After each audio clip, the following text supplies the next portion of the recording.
But you'll really struggle to get a seat today with two box office smash hits on the bill, Messrs Trump and O'Sullivan. Yes, Ronnie's all-important deciding session against Peter Ebdon will be live from 2:30 this afternoon. But on this fourth day of the Betfred.com World Championship, real anticipation ahead of the return to the crucible of one Judd Trump. Now, this is the youngster with the audacious array of shots who wowed us all en route to the final last year. And 12 months on, he returns as the reigning United Kingdom champion and the bookies' 5-1 favourite to land this title too.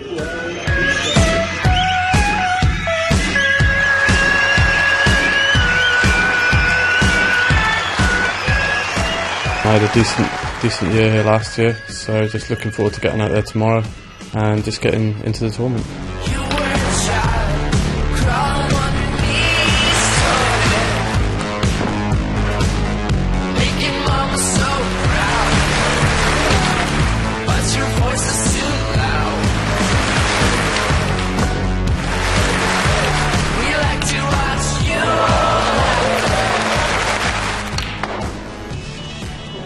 I think every snooker fan in the country can't wait to see the appearance of Judd Trump after the way he played last year. He potted balls last year. I have never seen anything like it. I said at the time, I thought, this is the greatest potter I've ever seen in the game. And he was only a matter of one shot away from possibly going on to defeat John Higgins last year. So everyone's looking forward to seeing the potting machine. Well, he's just been a breath of fresh air for the game. I mean, he really has. There's no denying his ability, and he's certainly going to be one that's going to pull the crowds in. He's got a tricky little match with Dominic Dale. Dominic Dale's been around, he knows his way around the snooker table, and the thing is, as we say about the seeds, there's always that little bit of extra pressure on them, so take nothing for granted, but it'd be lovely to see Judd Trump produce the type of snooker that he produced last year. I'm expecting Judd to play well. You've got to be prepared for somebody playing well against you. If he doesn't play well and he doesn't perform, well, that's good for me. But I'm prepared to play an informed Judd Trump, and I know I've got a hard match. But I have beaten him a couple of times in previous years, although he's a different player now to what he was then. It's going to be a tough match, but I'm fully confident that I'm good enough to beat him. Dominic's probably one of the only qualifiers to have won 2 ranking events before, so he's one of the tougher players. But I beat him before this season, and over the longer distance frames I feel like I'm a better player, so I think it'll be tough to beat. Well, I suppose the first question to ask, Ken, is will Judd Trump pick up where he left off from last year's Crucible? Well, you'd certainly expect so. I mean, he had a great run here last year, wonderful approach, real cavalier, and really entertained us all here and lit up the World Championship last year. And then, of course, he continued on that form in the UK Championship just before Christmas, winning there. But now he's coming here as the outright favourite, 5-1 to win this title. And there's a little bit more expectancy on him. So that adds a little bit more pressure. So it'll be interesting to see how he's going to cope with that. Not ideal, bit of food poisoning this morning. He's got to make sure he doesn't feel sorry for himself out there.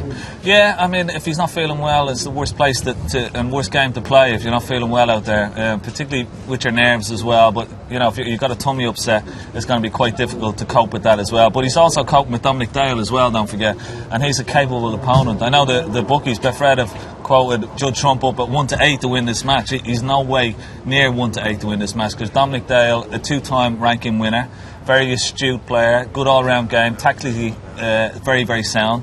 And, you know, he's a handful for anybody on his day, Dom. I know they call him the spaceman, but by no means he's a spaceman on the table, because he could prove a difficult first-round tie for Judd Trump today. Well, there's more than just these two great players playing today, so let's see what's coming up later in the show.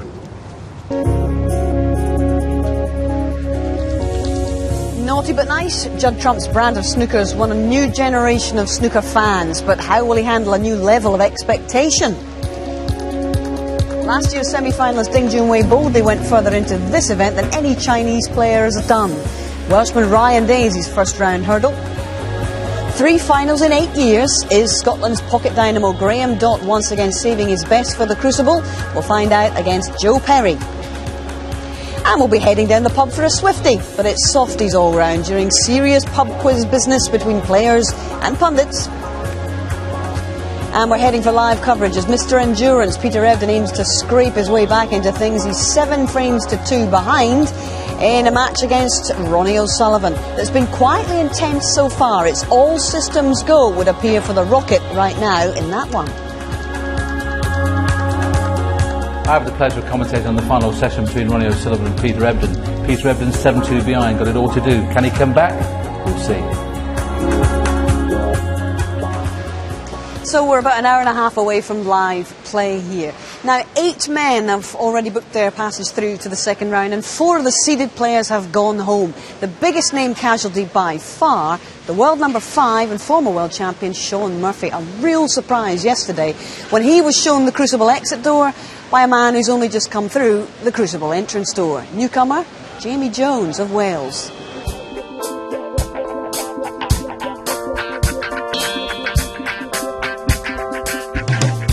Jamie Jones in, 5-4 behind, but been quite pleased with his first performance in the Crucible.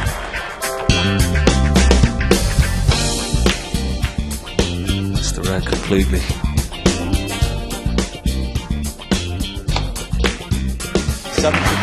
Yeah, good putt. And Shaun Murphy now goes into a 2-frame lead.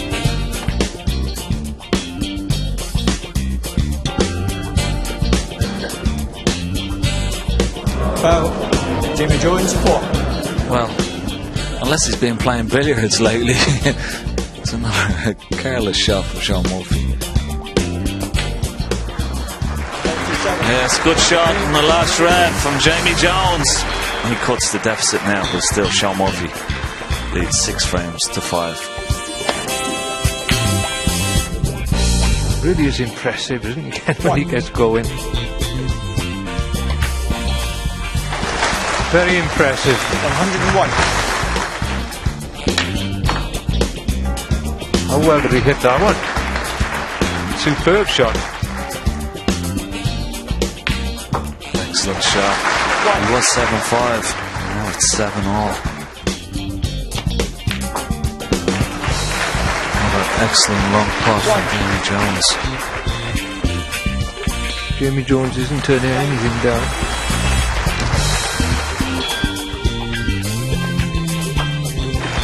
He's now 9-7 in front.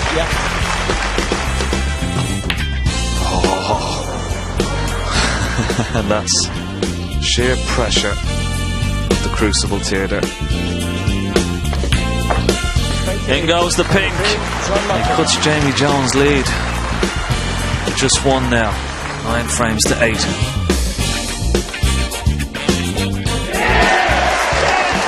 What an excellent match and victory for Jamie Jones. He goes through into the last 16. Yes, congratulations to Jamie Jones. Ken, you were commentating, Steve, you were admiring that performance. Shaun Murphy not out at the first round for something like 8 years. What were the hallmarks of Jamie Jones' performance yesterday, Ken? Well, I think he just stuck in there and he really battled back, and he didn't really, the occasion for a debutant, it didn't get to him. He seemed to really relish the challenge, and everything that Shaun Murphy threw at him, he just kept coming back for more. He really enjoyed himself and expressed himself. And there were a few twitches at the end, which you would expect trying to get over the line. But in the manner, the way he held himself together was very impressive. What did you think of it, and how will Shaun reflect upon that, do you think, Steve? Well, firstly, I think Jamie Jones, at the end of the match, clinched it very, very well. He did say, I think, in the press conference, he's never known pressure like it. And we all know what that feels like, to get over the line in your first match, especially. But I think he did very well in that department. Many other players have collapsed when they've had a winning situation.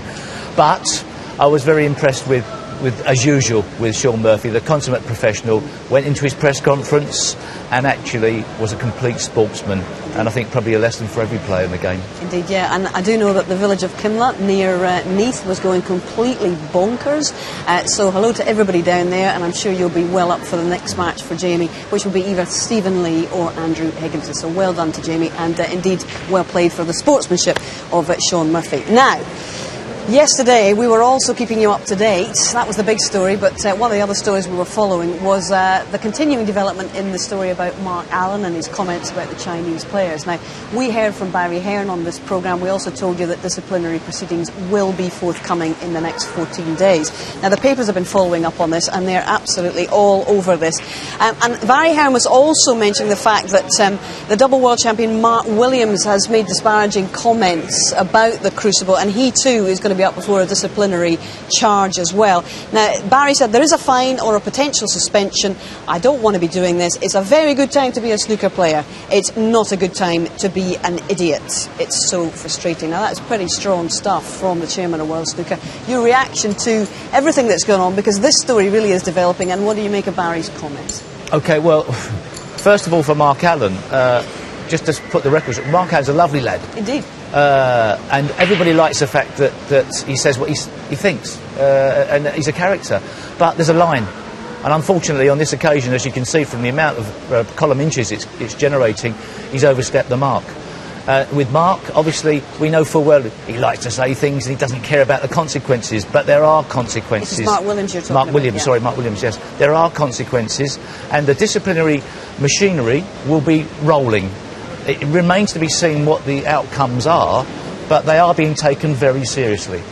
Ken, there's not just obviously fines that are in the gift of the disciplinary committee. Might we be looking at something more serious, more punitive? Well, I would say so, because I don't think fines are going to really hurt these players. I mean, if you hand out 1,000 or 2,000 fines, it's not going to really hurt them in the pocket. But what I would say is that, you know, they could be looking at heavier punishments here. You know, I mean, a potential ban. I mean, in Mark Allen's case, I mean, he's not only attacked the integrity of the Chinese player, his opponent, but he's attacked most of the Chinese players who are on the circuit, and even the Chinese people when he was in China. So that was very, very wrong. If I was him or someone's close to him, I would say to retract that statement immediately, you know, and apologise, because he could be looking. You know, the next time we have 5 tournaments in China next year, 5 ranking tournaments. He may not get a visa for any of these tournaments. He could be missing for 5 tournaments there. So, you know, it's serious consequences, I think, for Mark Allen. And, you know, I'm sure, as I said, I'd apologise if I were him immediately. Well, this story continues to bubble under and indeed bubble over, indeed. So that's the situation on that one. But what I hear you cry about the current situation of the draw, let me show you. This is the up-to-date version.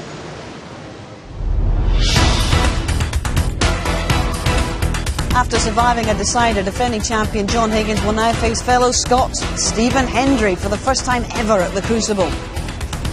Dot and Perry get going this afternoon, and the winner will play Stephen Maguire, who banished Luca Brissell to Belgium. You feel he'll be back though. Biggest shock of the championship so far. Newcomer Jamie Jones ousts former champ Sean Murphy. World number 8 Stephen Lee won behind against Higginson. Ali Carter and Mark Davis have a Wednesday evening date. The return of Judd Trump eagerly awaited by us and Dominic Dale. 2-time winner Mark Williams in trouble over his comments about the Crucible plays tomorrow. O'Sullivan holds that 5-frame advantage over Ebden. World number 68 Dave Gilbert's first win here rewarded with a match against the 2010 world champion Neil Robertson. Welsh Open winner Ding Junhui and Ryan Day got going this morning, and the winner of that will play Mark Allen's conqueror Cao Yupeng. Matthew Stevens made sure against Marco Fu 10-3 last night, and just a few hours more to wait for the world number 1 Mark Selby, who's facing Barry Hawkins. So it's the Trump-Dale match that'll get us going today. Now, Dominic Dale, the so-called spaceman, is one of the game's most lovable eccentrics. But don't be fooled, he is no mug at the table, as Ken and Steve were saying earlier on, a winner of 2 world-ranking titles. But his record here in Sheffield is nothing to write home about. In fact, he hasn't been past the first round since 2000, fully 12 years ago, and that was when he went on a career-best run to the quarter-finals. Now, everybody loves him in the game, and this is what his colleagues think of the spaceman.